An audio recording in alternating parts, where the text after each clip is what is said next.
Assalamu alaikum wa rahmatullah wa barakatuh, sourate 29, Al-Ankabut, l'araignée.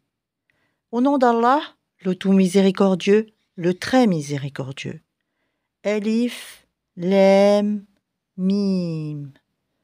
Est-ce que les gens pensent qu'on les laissera dire « Nous croyons » sans les éprouver? Certes, nous avons éprouvé ceux qui ont vécu avant eux.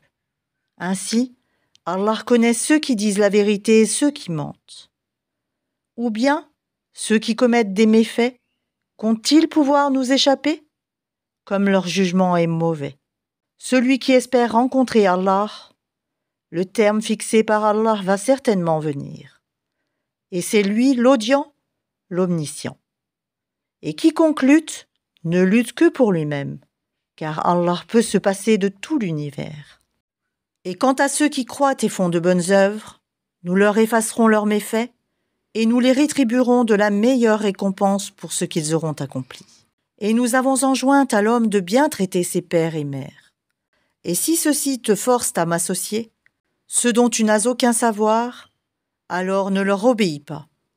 Vers moi est votre retour, et alors je vous informerai de ce que vous faisiez. Et quant à ceux qui croient et font de bonnes œuvres, nous les ferons certainement entrer parmi les gens de bien. Parmi les gens, il en est qui disent « Nous croyons en Allah ». Puis, si on les fait souffrir pour la cause d'Allah, ils considèrent l'épreuve de la part des hommes comme un châtiment d'Allah. Or, s'il vient du secours de ton Seigneur, ils diront certes « Nous étions avec vous ». Allah n'est-il pas le meilleur à savoir ce qu'il y a dans les poitrines de tout le monde? Allah connaît parfaitement les croyants et connaît parfaitement les hypocrites. Et ceux qui ne croient pas disent à ceux qui croient « Suivez notre sentier, et que nous supportions vos fautes. » Mais ils ne supporteront rien de leurs fautes. En vérité, ce sont des menteurs. Et très certainement, ils porteront leur fardeau et d'autres fardeaux en plus de leur propre fardeau, et ils seront interrogés le jour de la résurrection sur ce qu'ils inventaient. Et en effet, nous avons envoyé Noé vers son peuple. Il demeura parmi eux 1000 ans moins 50 années. Puis le déluge les emporta alors qu'ils étaient injustes. Puis nous le sauvâmes, lui et les gens de l'arche, et nous en fîmes un avertissement pour l'univers. Et Abraham, quand il dit à son peuple « Adorez Allah et craignez-le, cela vous est bien meilleur si vous saviez.